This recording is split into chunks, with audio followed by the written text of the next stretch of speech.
Hi hello అందరికీ నమస్తే. ఎలా ఉన్నారు? అందరూ బాగున్నారని అనుకుంటున్నాను. నేనైతే చాలా చాలా చాలా చాలా బాగున్నాను. మీరు అందరూ ఎలా ఉన్నారు అనేది కామెంట్ బాక్స్లో కమెంట్ చేసి చెప్పండి.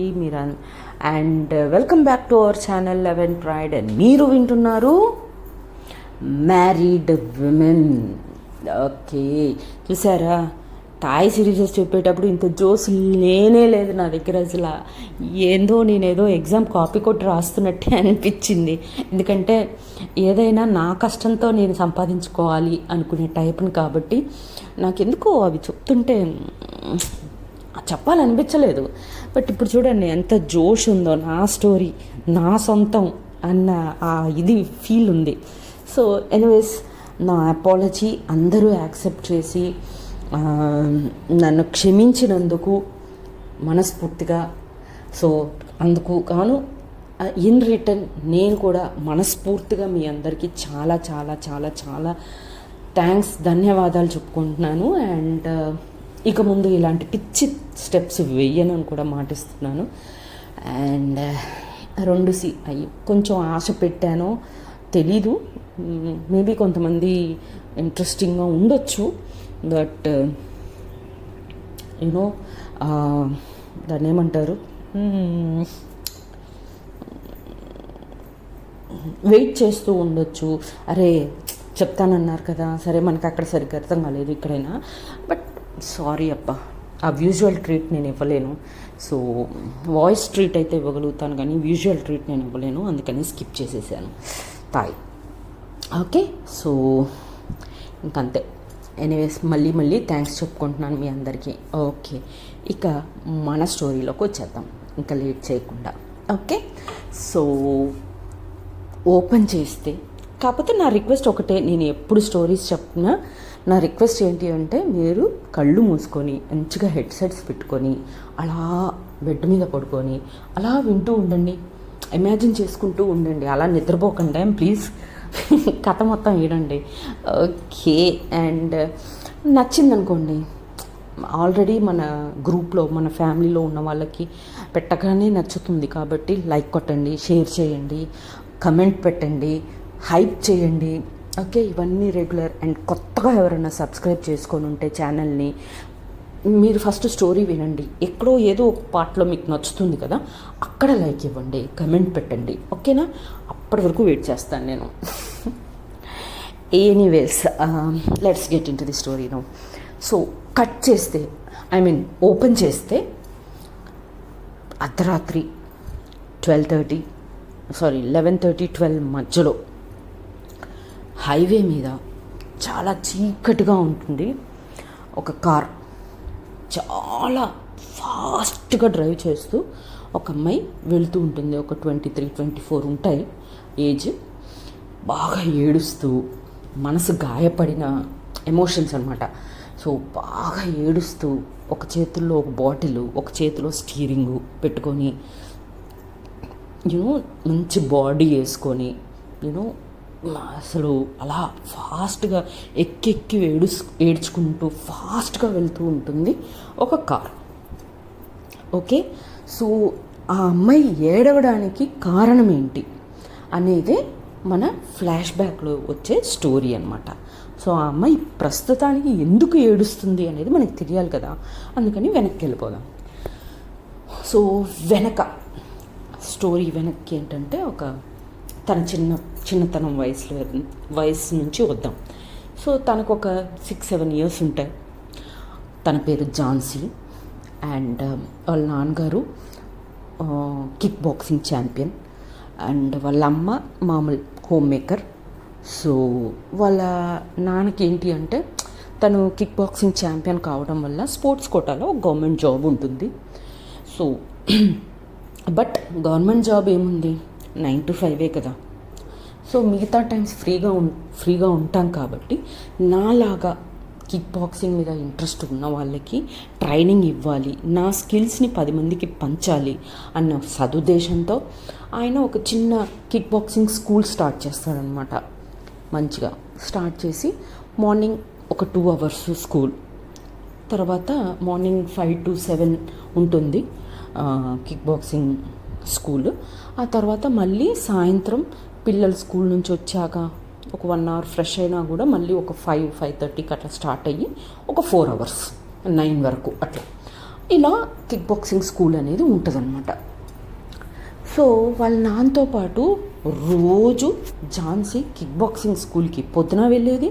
అంత చిన్న వయసులో కూడా 4:30 కల్లా లేచేది. వాళ్ళ నాన్నతో పాటు నాన్న నేను వస్తాను అని గొడవ చేసైనా సరే వాళ్ళ నాన్నతో పాటు కిక్ బాక్సింగ్ స్కూల్కి వెళ్ళేదన్నమాట.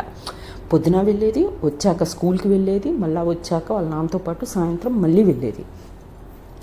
సో ఇంకా అలా రెగ్యులర్గా వెళ్తున్నప్పుడు పిల్లలకి ఏమవుతుంది, ఆ స్పోర్ట్ మీద ఇంట్రెస్ట్ కలుగుతుంది కదా.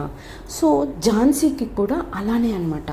అక్కడ ఉన్న అక్కలు, అన్నలు, అంకుల్స్ వీళ్ళందరూ ఆ సెల్ఫ్ డిఫెన్స్లు, కిక్కింగ్, ఫైటింగ్ ఇవన్నీ చేస్తుంటే వాళ్ళ నాన్నగారు వాళ్ళకి అన్ని మెలికలు నేర్పుతూ ఉంటే తనకి ఆ వయసులోనే తనకు కూడా ఇంట్రెస్ట్ ఉండి కావాలని అక్కడ కూర్చొని అయినా సరే అంటూ ఆ ఏజ్ని ఎంజాయ్ చేసేదన్నమాట. సో ఇలా ఒక 1 ఇయర్, ఒక 8-9 ఇయర్స్ వచ్చిన తర్వాత ఝాన్సీ వాళ్ళ నాన్న దగ్గరికి వెళ్ళి, నాన్న నాకు కూడా కిక్ బాక్సింగ్ నేర్చుకోవాలని ఉంది నాన్న, ప్లీజ్ నేను కిక్ బాక్సింగ్ నేర్చుకుంటాను అని అంటదనమాట వాళ్ళ నాన్నతోటి. అనగానే వాళ్ళ నాన్న చాలా హ్యాపీగా ఫీల్ అయ్యి, వావ్ వెరీ గుడ్ బెటా, మంచి డిసిషన్ తీసుకున్నావు, ఖచ్చితంగా రేపటి నుంచి మనం నిన్ను నేను ట్రైన్ చేస్తాను కిక్ బాక్సింగ్లో అని చెప్పి అంటాడనమాట. ఈలోపు వాళ్ళ అమ్మ ఈ మాట విని, ఆడపిల్లకి ఇవన్నీ అవసరమా, అవసరం లేదు, శుభ్రంగా చదువుకో, మంచి జాబ్ చేసుకో, ఒక ఏజ్ వచ్చాక మంచిగా పెళ్లి చేస్తాం, వెళ్ళిపో అంతే, ఇదన్నీ ఏం అక్కర్లేదు, అది ఇది అని కైకయ్యే అని అరుస్తూ ఉంటుంది వాళ్ళ అమ్మ కిచెన్లో నుంచి. అరుస్తుంటే వాళ్ళ నాన్న, ఎందుకొద్దు, అమ్మాయిలకే సెల్ఫ్ డిఫెన్స్ కోసమైనా ఇట్లాంటివి నేర్చుకోవాలి, అమ్మాయిలకే ఎక్కువ అవసరం, నువ్వేం ఫీల్ కాకు బెటా, నేనున్నా కదా, నేను నేర్పిస్తాను నీకు అని వాళ్ళ నాన్న ఝాన్సీని ఎంకరేజ్ చేస్తాడనమాట. వాళ్ళ అమ్మకి సొర్రుని కాలుతుంది. కానీ ఏమన్నా చేసుకోండి, నేను చెప్తే ఎప్పుడు విన్నారని, నా మాట ఏం విన్నారని ఈరోజు ఈ మాట వినటానికి మీ ఇష్టం, అయ్యా కూతుర్లు ఏమన్నా చేసుకోండి, నాకు సంబంధమే లేదు అనుకుంటూ చాలా కోపంగా కిచెన్లో అన్నీ ఎత్తేసుకుంటూ వంట చేస్తూ ఉంటుంది అన్నమాట. వీళ్ళిద్దరు నవ్వుకుంటారు, వాళ్ళ అమ్మ ఉడుక్కుంటుంది కాబట్టి. సో అలా నెక్స్ట్ డే నుంచి వాళ్ళ అమ్మాయిని కిక్ బాక్సింగ్కి తీసుకెళ్తాడనమాట. సో ఫస్ట్ వార్మప్ చేపిస్తారు. వార్మప్ చేపించిన తర్వాత ఒక చిన్న గ్లౌజెస్, తన హ్యాండ్స్కి సెట్ అయ్యే గ్లౌజెస్ పెట్టి, దాన్ని ఏమంటారు, శాండ్ బ్యాగ్స్ ఉంటాయి కదా, ఆ శాండ్ బ్యాగ్స్ ఇచ్చి ఫస్ట్ దీని మీద నేర్చుకోమ్మా అని చెప్పేసి దాని మీద కిక్కింగ్ నేర్చుకోవటం, బాక్సింగ్ చేయటం ఇవన్నీ నేర్పిస్తారనమాట. సో అలా స్లోగా ఒక 1 ఇయర్ ట్రైన్ చేస్తాడు వాళ్ళ నాన్న మన ఝాన్సీని. సో అప్పటికి తనకి 10 ఇయర్స్ వచ్చేస్తాయి. ఓకే, 9-10 మధ్యలో ఉంటుందన్నమాట.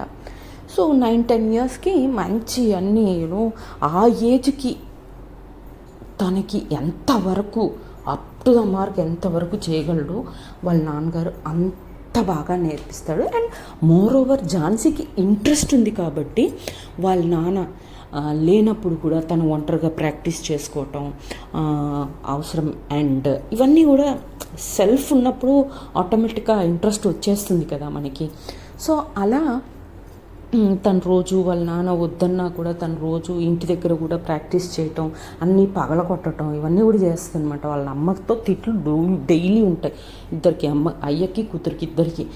మీరేమో నేర్పించమనగానే నేర్పించేశారు, ఇంట్లో ఉన్న వస్తువులన్నీ పగలగొట్టేస్తుంది, అది ఇది అని చెప్పి వాళ్ళ అమ్మ అరుస్తూనే ఉండదు. సో ఇది కామన్ ఇంకా. సో ఇలా వెళ్తూ ఉండగా ఒక 1 ఇయర్ తర్వాత Under-13 championships, kick boxing championships announcement వస్తుంది అనమాట. అనౌన్స్మెంట్ రాగానే వాళ్ళ నాన్నగారు స్కూల్ నుంచి ఒక 5గురిని సెలెక్ట్ చేసుకుంటాడు వాళ్ళ నాన్న. 2 అమ్మాయిలని 3 అబ్బాయిలని సెలెక్ట్ చేసుకుంటాడు అనమాట. ఎందుకంటే వాళ్ళు కొంచెం Under-13లో వాళ్ళు బాగా పర్ఫామ్ చేస్తారు అనే కాన్ఫిడెన్స్ వాళ్ళ నాన్నకు ఉంటుంది కాబట్టి ఇద్దరు అమ్మాయిల్లో ఝాన్సీ ఒక అమ్మాయి, ఇంకొక అమ్మాయి, అండ్ 3 అబ్బాయిలు. సో అందరినీ తీసుకొని అందరి పేర్లు ఇచ్చి అందరినీ తీసుకొని ఆ రోజు వచ్చేస్తుందన్నమాట. బాక్సింగ్కి వెళ్ళాల్సిన రోజు వచ్చిన రోజున వీళ్ళందరినీ తీసుకొని స్టేడియంకి వెళ్తారు. స్టేడియంకి వెళ్ళిన తర్వాత క్వాలిఫైయింగ్ రౌండ్స్ ఉంటాయి కదా, ఫస్ట్ ఒక 3 క్వాలిఫైయింగ్ రౌండ్స్ ఉంటాయన్నమాట. సో 3 క్వాలిఫైయింగ్ రౌండ్స్లో మన ఝాన్సీ, తనతో పాటు వచ్చిన అమ్మాయి ఇద్దరూ సెలెక్ట్ అవుతారు. అండ్ ఆ 3 అబ్బాయిలు కూడా సెలెక్ట్ అవుతారు అన్నమాట. తర్వాత క్వార్టర్ ఫైనల్స్ స్టార్ట్ అవుతాయి. సో క్వార్టర్ ఫైనల్స్ స్టార్ట్ అయ్యేటప్పుడు జనరల్గా ఒక స్పోర్ట్స్ గర్ల్ కానీ స్పోర్ట్స్ బాయ్ కానీ ఎవరైనా సరే ఒక స్పోర్ట్స్ మీద చాలా కాన్సన్ట్రేషన్ ఉండి అదే ఊపిరిగా ఉండి నెక్స్ట్ గేమ్ ఎలా అయినా గెలవాలి అనుకునే వాళ్ళు ఏం చేస్తారు, మన అపోనెంట్ ఎవరైతే వస్తున్నారో ఆ అపోనెంట్కి ఉండే వీక్నెసెస్ ఏంటి, వాళ్ళకున్న బలాలు ఏంటి, ఇవి అబ్జర్వ్ చేయాలి కదా. అప్పుడే కదా వాళ్ళకున్న బలాలు ఏంటో తెలిసినప్పుడు ఆ బలాలని బ్లాక్ చేయడానికి, వాళ్ళకున్న వీక్నెసెస్ ఏంటో తెలిసినప్పుడు వాళ్ళని పడగొట్టడానికి యూజ్ అవుతాయి. సో అలా తన పేరేంటి, ఝాన్సీ, ఆల్రెడీ మర్చిపోతున్నా. సో అలా ఝాన్సీ ఒక మూలకు నించొని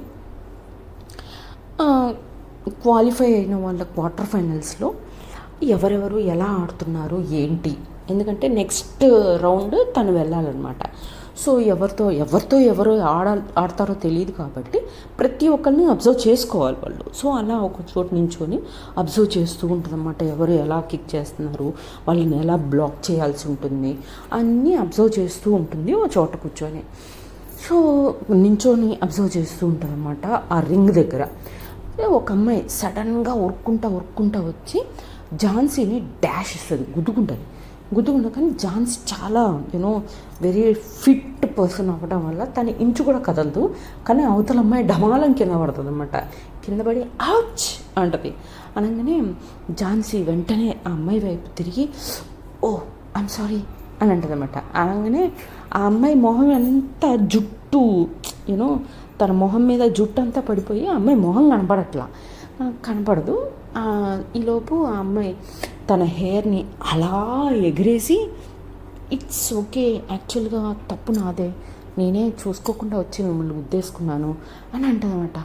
ఆ వాయిస్ చాలా స్వీట్గా ఉంటుంది. అండ్ ఆ కళ్ళు, ఆ పెదాలు, ఆ ముక్కు, కొత్తటి ముక్కు ఎంత అందంగా ఉండాలో అన్ని షార్ప్ ఫీచర్స్ ఉంటాయన్నమాట ఆ అమ్మాయికి. అలా చూస్తూ ఉండిపోతుంది. ఝాన్సీ చెయ్యి అందిస్తుంది అన్నమాట. ప్లీజ్ హెల్ప్ చేస్తాను అని ఆల్రెడీ చెయ్యి అందించింది. బట్ ఈ అమ్మాయిని చూస్తూ అలా ఉండిపోయింది అనమాట. ఈ అమ్మాయి సారీ చెప్పి చెయ్యి ఇస్తుంది లేపమని. బట్ ఆ అమ్మాయి ఝాన్సీ ఏంటంటే తన అందాన్ని చూసి అలా ఆగిపోద్ది. అప్పుడు ఎక్స్క్యూజ్ మీ అని అంటది ఈ అమ్మాయి మళ్ళీ. అనగానే ఓ ఐఎమ్ సారీ అని చెప్పి ఆ అమ్మాయిని లిఫ్ట్ చేస్తుంది అన్నమాట, హెల్ప్ చేస్తుంది నించున్న తర్వాత ఐఎమ్ రియల్లీ సారీ అని అంటది ఝాన్సీ మళ్ళీ. అంటే లేదు, నేనే చూసుకోకుండా వచ్చి మిమ్మల్ని గుద్దుకున్నాను, ఐఎమ్ సారీ అని చెప్పేసి ఇంకా అక్కడి నుంచి వాళ్ళ ఫ్రెండ్ని ఇద్దరు, తన ఫ్రెండ్ ఉంటుంది అన్నమాట తన పక్కన. సో ఇద్దరు అక్కడి నుంచి ఫస్ట్గా ఉరుక్కుంటూ వెళ్ళిపోతారనమాట. వెళ్ళిపోగానే ఝాన్సీ ఇంకా ఇక్కడ మ్యాచ్ చూడటం మర్చిపోద్ది. ఇంకా ఆ అమ్మాయినే చూస్తుంటుంది ఎటు వెళ్తుంది ఏంటి అని. ఆ అమ్మాయిని కొద్దిగా దూరం ఫాలో కూడా చేస్తుంది అనమాట. ఈలోపు వెనకాల వాళ్ళ నాన్న వచ్చి నెత్తి మీద మొట్టికాయ ఇచ్చి, హే ఇక్కడేం చేస్తున్నావు నువ్వు, మ్యాచ్ అక్కడ జరుగుతుంటే, నీకు మ్యాచ్ ఉంది నెక్స్ట్ నీదే కదా, నువ్వు ఇక్కడున్నావేంటి అని వాళ్ళ నాన్న గట్టిగా తను చేపట్టుకొని లాక్కెళ్ళిపోతాడనమాట. తనేమో వెనక్కి చూసుకుంటూ వెళ్తుంది. వెళ్ళిన తర్వాత ఇంకా మళ్ళీ మ్యాచ్ దగ్గరికి వెళ్ళిన తర్వాత మళ్ళీ ఆ మ్యాచ్ని అబ్జర్వ్ చేసి నెక్స్ట్ రౌండ్లో ఆడుతూ ఉంటుంది అన్నమాట. సో ఆడుతూ ఉన్నప్పుడు ఆ అమ్మాయి వాయిస్ మళ్ళీ వినపడుతుంది. అన్నయ్య కమాన్ కిక్ అని వినిపిస్తుంది అన్నమాట. ఇది అదే వాయిస్ కదా అని తను కళ్ళు మూసుకొని రికగ్నైజ్ చేసి ఆలోచించే లోపు తన ఎదురుగా ఉండే అపోనెంట్ ఝాన్సీ మొహం మీద ఒకటే ఒక షాట్ ఇస్తుంది. ఏ స్పోర్ట్ అయినా ఒక్క క్షణం మనం దాన్ని ఏదో అంటారు వర్డ్, నెగ్లెక్ట్ చేస్తే తెలుగులో ఏదో అంటారు దీన్ని, నాకు గుర్తు రావట్లేదు. ఎనీవేస్ ఒక్క క్షణం నెగ్లెక్ట్ చేస్తే ఆ క్షణంలో మనం ఫెయిల్ అయిపోతాం. సో అలా తను ఆ ఒక్క క్షణం తన్ని ఆ వాయిస్ రికగ్నైజ్ చేసే లోపు ఫేస్ మీద ఒక షాట్ పడిపోతుంది ఝాన్సీకి. అబా అని కింద పడుతుంది అనమాట. కింద పడంగానే వాళ్ళ నాన్న పక్క నుంచి చాలా కోపంగా చూసి, ఏం చేస్తున్నావు నువ్వు, అసలు నీ కాన్సన్ట్రేషన్ అంతా ఎక్కడుంది, గేమ్ మీద పెట్టు నీ కాన్సన్ట్రేషన్, ఏం అది గట్టిగా అరుస్తాడు అనమాట వాళ్ళ నాన్న. అనగానే వామ్మో అని టక్కన మళ్ళా నించొని ఇంకా ఫుల్ కాన్సన్ట్రేషన్ గేమ్ మీద పెట్టి గబ్బా గేమ్ని ఫినిష్ చేస్తుందన్నమాట. సో క్వార్టర్ ఫైనల్స్లో తను విన్ అయిపోతుంది. విన్ అయిపోయిన తర్వాత రింగ్లో నుంచి బయటకు వచ్చేసిన తర్వాత వాళ్ళ నాన్న మళ్ళీ తిడతాడు. తిట్టిన తర్వాత ఒక ఐస్ ప్యాక్ తన బుగ్గ మీద పెట్టి, ఇది పెట్టుకో అని చెప్పేసి బుగ్గ మీద పెట్టి తను అక్కడ కూర్చోబెడతాడు. ఎందుకంటే మరి ఇంకొక అమ్మాయి ఉంది కదా, తను క్వార్టర్ ఫైనల్స్ నెక్స్ట్ రౌండ్లో తను ఆడుతుంది కాబట్టి, ఆయన గురువు కాబట్టి మరి తన పక్కన ఉండాలి కాబట్టి ఇక్కడే కూర్చో అని చెప్పేసి తను అక్కడి నుంచి వెళ్ళిపోగానే ఆ పక్కన ఇంకో గ్రౌండ్లో మళ్ళీ వినిపిస్తుంది, అన్నయ్య కమాన్ కమాన్ అని ఎంకరేజ్ చేస్తూ చప్పట్లు కొడుతూ మళ్ళీ వినిపిస్తుంది అన్నమాట సౌండ్. వినపడంగానే ఇది అదే గొంతు కదా అని చెప్పేసి మళ్ళీ ఆ బుగ్గ మీద ఐస్ ప్యాక్ అట్లనే పెట్టుకొని స్లోగా నడుచుకుంటూ ఆ సౌండ్ ఎట్నుంచి అయితే వస్తుందో ఆ సౌండ్ వైపు వినుకుంటూ స్లోగా అడుగులో అడుగు వేసుకుంటూ అటువైపుగా వెళ్తుంది అనమాట. వెళ్ళి చూస్తే ఆ అమ్మాయి అక్కడ వాళ్ళ అన్నయ్య అనమాట. సో వాళ్ళ అన్నయ్యని ఎంకరేజ్ చేస్తూ ఉంటుంది రింగ్ బయట నించోని, అన్నయ్య కమాన్ అన్నయ్య కమాన్ అని అంటుంటే, ఇంకా ఇక్కడి నుంచి ఝాన్సీ ఐస్ ప్యాక్ అట్లనే పెట్టుకొని తను మర్చిపోయి ఆ అమ్మాయి ఎగిరేది, ఆ అమ్మాయి నవ్వేది, ఆ స్మైల్, ఆ కళ్ళు, ఆ అమ్మాయి వాళ్ళ అన్నయ్య ఆడుతున్న కొద్దీ, ఆ అమ్మాయి వాళ్ళ అన్నయ్య కిక్ చేస్తున్న కొద్దీ ఈ అమ్మాయి ఫేస్లో ఆనందం, అవన్నీ వాళ్ళ ఫ్రెండ్స్తో చెప్పి మా అన్నయ్య అని చెప్పుకుంటూ ఎంకరేజ్ చేయండి అని చెప్పటం, ఇదంతా ఒక మూల నించొని తను కూడా తనతో పాటు అలా స్మైలింగ్ ఫేస్ పెట్టుకొని ఐస్ ప్యాక్ అట్లా పట్టుకొని చూస్తూ ఉంటుంది ఆ అమ్మాయిని.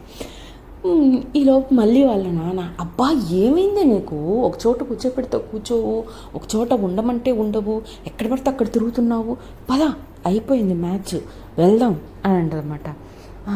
ఓ అవునా, శ్వేత కూడా ఈ రౌండ్ విన్ అయింది, రేపు మీ ఇద్దరికి సెమీస్ ఫైనల్స్ ఉన్నాయి, ఇప్పుడు ఇంటికి వెళ్ళిపోదాం పదా అని చెప్పేసి వాళ్ళ నాన్నగారు అంటారనమాట. ఓ అవునా అని ఆ అమ్మాయి వైపు చూస్తూ ఉంటుంది అనమాట. అక్కడ వాళ్ళ అన్నయ్య కూడా విన్ అయిపోయాడు. సో వాళ్ళ అన్నయ్యతో మంచిగా హ్యాపీగా జోష్గా వావ్ అన్నయ్య అది ఇది అనుకుంటూ వాళ్ళ అన్నయ్యతో పాటు తను వెళ్ళిపోతూనే ఉంటుంది అనమాట. ఇంకా వీళ్ళ నాన్న తను లాక్కపోతుంటే తన తలకాయ తిప్పి ఆ అమ్మాయినే చూస్తూ ఉంటుంది అనమాట. సరే అని ఇంకా ఆ రోజు నైట్ సాయంత్రానికి ఇంటికి వెళ్ళిపోతారు. ఇంటికి వెళ్ళిపోయిన తర్వాత వాళ్ళ అమ్మకి, అమ్మ ఇట్లా ఆడా అని చెప్పి చెప్తా ఉంటుంది వాళ్ళ అమ్మ. చాలులే ఇవన్నీ నాకు అవసరం లేని విషయాలు, ముందు భోంచేసి శుభ్రంగా హెల్త్ ఆ దెబ్బ తాగింది కదా దానికి ఏమన్నా రాసుకొని పొడుగో అని చెప్తుంది అనమాట సీరియస్గా. అంటే రేపు ఫైనల్స్ అమ్మా అంటే, సరేలే నువ్వు మీ నాన్న ఏమన్నా చేసుకోండి, నాకు సంబంధం లేదు అంటుంది మళ్ళీ అనేసి సరే అని ఇంకా తన బెడ్రూమ్లోకి వెళ్ళిపోయి పడుకుంటుంటే ఆ అమ్మాయి స్మైల్, ఆ అమ్మాయి ఎగిరేది, ఆ అమ్మాయి వాళ్ళ అన్నయ్య కోసం చప్పట్లు కొట్టేవి అవన్నీ గుర్తొస్తూ అలా స్మైల్ చేసుకుంటూ నిద్రపోతుందన్నమాట. నెక్స్ట్ డే మార్నింగ్ ఈరోజు వాళ్ళ అన్నయ్య విన్ అయ్యాడంటే వాళ్ళ అన్నయ్య కోసం ఈరోజు కూడా అమ్మాయి వస్తుంది కాబట్టి ఈరోజు ఆ అమ్మాయిని ఎట్టి పరిస్థితుల్లో తన పేరు అడగాల్సిందే అనుకుంటుంది అనమాట. అనుకొని గబగబా రెడీ అయిపోయి వాళ్ళ నాన్నగారితో మళ్ళీ స్టేడియంకి వస్తారు. స్టేడియంకి వచ్చిన తర్వాత సెమీఫైనల్స్ స్టార్ట్ అవుతాయి అన్నమాట. సెమీఫైనల్స్లో ఝాన్సీ ఒక్కతే విన్ అవుతుంది. ఇంకొక స్వాతిన ఏదో పేరు చెప్పాను కదా, ఆ అమ్మాయి ఓడిపోతుంది అనమాట. అండ్ ముగ్గురు అబ్బాయిల్లో ఒక అబ్బాయి విన్ అవుతాడు. సో అంతా వెతుకుతూ ఫైనల్స్కి ముందు మొత్తం ఆ అమ్మాయి వెతుకుతూ ఉంటుంది అనమాట. ఏంటి ఈరోజు ఆ అమ్మాయి రాలేదేంటి అని కొంచెం డల్ అవుతుంది. ఆ అమ్మాయి రాలేదు, ఆ అమ్మాయిని మిస్ అయ్యాను, అరే మంచి ఫ్రెండ్ని మిస్ అయ్యాను అని చెప్పేసి, ఇంకా ఆ ఏజ్లో ఫ్రెండ్ అనేదే ఉంటుంది కదా, సో మిస్ అయ్యానే అనుకొని ఇంకా సరే అని మళ్ళీ ఫైటింగ్ స్టార్ట్ చేస్తారు. గెలిచేస్తుంది. సో అండర్-13 ఛాంపియన్షిప్లో గర్ల్స్ నుంచి తను విన్ అవుద్ది, బాయ్స్ నుంచి వాళ్ళ అన్నయ్య విన్ అవుతాడనమాట. సో వాట్ నెక్స్ట్, అసలు ఏం జరగబోతుంది, ఆ అమ్మాయి వీళ్ళిద్దరూ మంచి ఫ్రెండ్స్ అవుతారా, లేకపోతే ఆ అబ్బాయి వాళ్ళ అన్నయ్య హెల్ప్ చేస్తాడా, ఇంకేమన్నా చేస్తారా, ఏంటి అసలు ఏం జరగబోతుంది ఫర్దర్ చూద్దాం. ఓకే, అంతవరకు tata bye bye, see you, జై హింద్, జై శ్రీరామ్.